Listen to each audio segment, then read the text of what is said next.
الرحيم الحمد لله رب العالمين والصلاة والسلام على أشرف الأنبياء والمرسلين نبينا محمد وعلى آله وصحبه أجمعين أما بعد السلام عليكم ورحمة الله وبركاته معزز سامعین، آج آپ کے سامنے مسئلہ نمبر 56 اور 57 56 اور 57 یہ پیش کیا جا رہا ہے۔ 56 آگ پر پکی ہوئی چیزیں کھانے سے وضو نہیں ٹوٹتا، البتہ اونٹ کا گوشت کھانے کے بعد وضو کرنا چاہیے۔ یہ ہے مسئلہ نمبر 56۔ اس کی دلیل کیا ہے کہ آگ پر پکی ہوئی چیزیں کھانے سے وضو نہیں ٹوٹتا، البتہ اونٹ کا گوشت کھانے سے وضو ٹوٹ جاتا ہے۔ دلیل جابر بن سمرہ رضی اللہ تعالیٰ عنہ کی حدیث ہے۔ عن جابر بن سمرہ رضی اللہ عنہ ان رجلا سأل رسول اللہ صلی اللہ علیہ وسلم انا توضأ من لحوم الغنم قال ان شئت توضأ وان شئت فلا تتوضأ قال انا توضأ من لحوم الإبل قال نعم توضأ من لحوم الإبل رواہ احمد و مسلم۔ حضرت جابر بن سمرہ رضی اللہ تعالیٰ عنہ سے روایت ہے کہ ایک شخص نے رسول اکرم صلی اللہ علیہ وسلم سے سوال کیا، پوچھا کیا ہم بکری کا گوشت کھا کر وضو کریں؟ تو آپ صلی اللہ علیہ وسلم نے فرمایا چاہو تو کر لو، نہ چاہو تو نہ کرو۔ پھر اس نے سوال کیا کیا اونٹ کا گوشت کھا کر وضو کریں؟ آپ صلی اللہ علیہ وسلم نے فرمایا ہاں، اونٹ کا گوشت کھا کر وضو کرو۔ تو اس حدیث سے یہ بات واضح ہو گئی کہ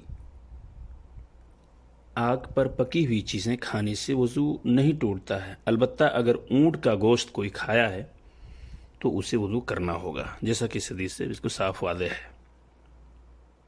مسئلہ نمبر 57، مقتدی کا وضو ٹوٹ جائے تو اسے ناک پر ہاتھ رکھ کر صف سے نکل جانا چاہیے اور نیا وضو کر کے نماز پڑھنی چاہیے۔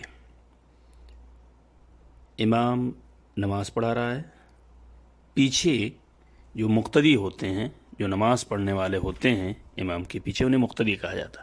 مقتدی میں سے کسی کا اگر وضو دوران نماز ٹوٹ جائے تو اسے چاہیے کہ ناک پر ہاتھ رکھے اور سیدھا صف سے باہر ہو جائے اور وضو کر کے دوبارہ آ کے نماز میں شامل ہو جائے۔ اس کی دلیل کیا ہے؟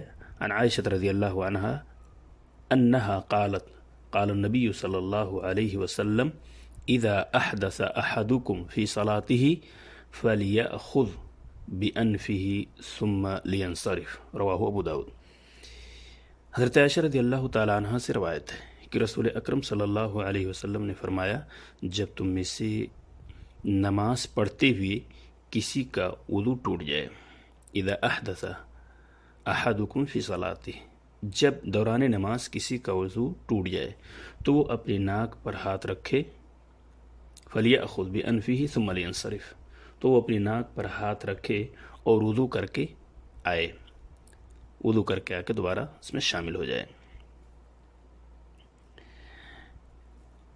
ناظرین سامعین کرام، جن چیزوں سے وضو ٹوٹتا ہے انہی چیزوں سے تیمم بھی ٹوٹ جاتا ہے۔